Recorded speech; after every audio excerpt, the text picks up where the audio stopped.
Жер бетинде адам баласы пайда болгон күндөн тартып эле жер аркылуу азыктанып, жашоосун улап келет. Ал үчүн талбай эмгектенип, маңдай тер төккөн мээнети менен өз жашоосун тыңдоого аракет кылат. Алар дыйкандар. Дыйкандар эл чарбасына керектүү тамак аш жана башка азыктарды өндүрүп чыгаруудагы негизги күч. Керек болсо дүйнө жүзүн тамак аш, кийим кече менен камсыз кылып келет. Бүтүндөй дүйнөнү камсыз кылуу үчүн алар гектарлаган ири аянттагы талааларды иштетишет. Мындай ири аянттар мээнетти талап кылуу менен көз жоосун алган кооздугу да артып турат. Биз бүгүн Ала Тоо 24 канал аркылуу жер бетиндеги көз жоосун алган ири аянттагы эмгек талаалары жөнүндө айтып беребиз.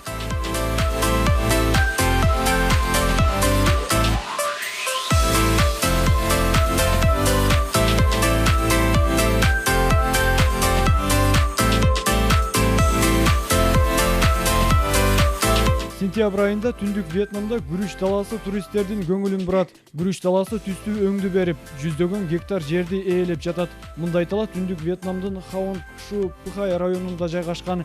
Эгүлүүчү аянт түз болбосо да, мындай түздүктөр жасалып, талаага килем төшөп койгондой эле элес калтырат. Убактылуу кооздукка бөлөнгөн күрүч талаасы октябрь айынын аягына чейин көргөндөрдүн көз жоосун алат. Жыл сайын вьетнамдык дыйкандар иштеткен бул эмгек талаасын көрүү үчүн миңдеген туристтер да келишет.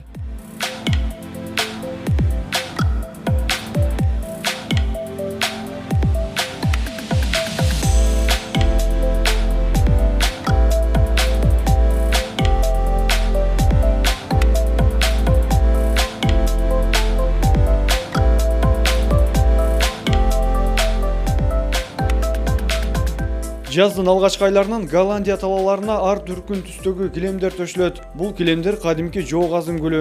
Өзгөчө учак менен баратып үстү жактан караган мезгилде анын кооздугу алаканга салгандай байкалат. Жоо газындын гүлдөгөн мезгили апрель айынын экинчи жарымында башталып, болжол менен майдын 10-уна чейин созулат. Жоо газын гүлдөгөн мезгилде сөз менен айтып жеткирүүгө мүмкүн болбогон ажайып кооздук пайда болот. Кооздук эле эмес, аталган гүл Голландиянын экономикасына киреше алып келчү негизги булак. Өлкөдө аталган гүлдү миңдеген гектар талаага айдап, мамлекет тарабынан өзгөчө көңүл бурулат. Ал дүйнөнүн бир нече өлкөлөрүнө экспорттолот.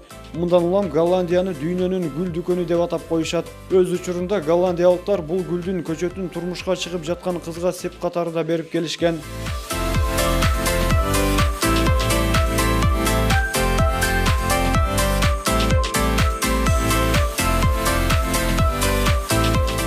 Кения чай өстүрүп экспорттоо боюнча Африкадагы өлкөлөрдүн сап башында.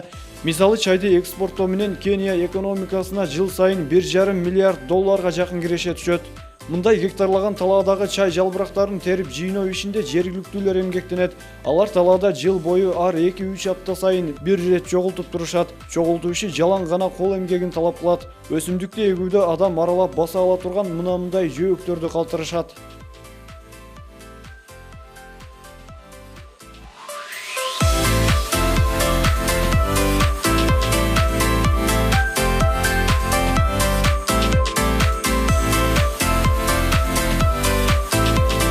Талаадагы аппапак жыпар жыттуу гүлдүү бак. Март айларында күнөстүү Баткен облусунда өрүк багы гүлүн ачат. Мындай өрүк багы облус аймагы боюнча 10 000 гектар аянт ээлейт. Ал ар бир жергиликтүүнүн короосунда эң аз дегенде 15 түптөн тигилген. Ошондой эле көчөттөрү ээн талааларга ирети менен кас катар тизилип отургузулган. Көп жылдык бак аябай чоң болгондуктан гүлүн төккөн кезде кадимки япон сакурасы сыяктуу кооздугун жана жытын чыгарат.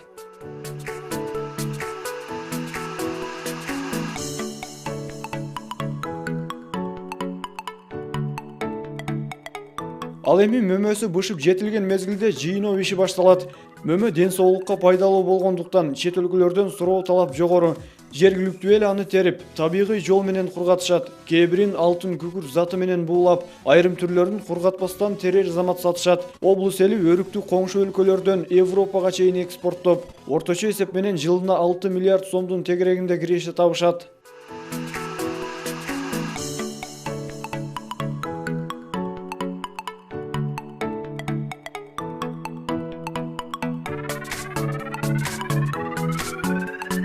Жогоруда сөз болгондордон тышкарыда эмгек талаалары аймактардын шартына, ыңгайына жараша түрдүү өнүккөн.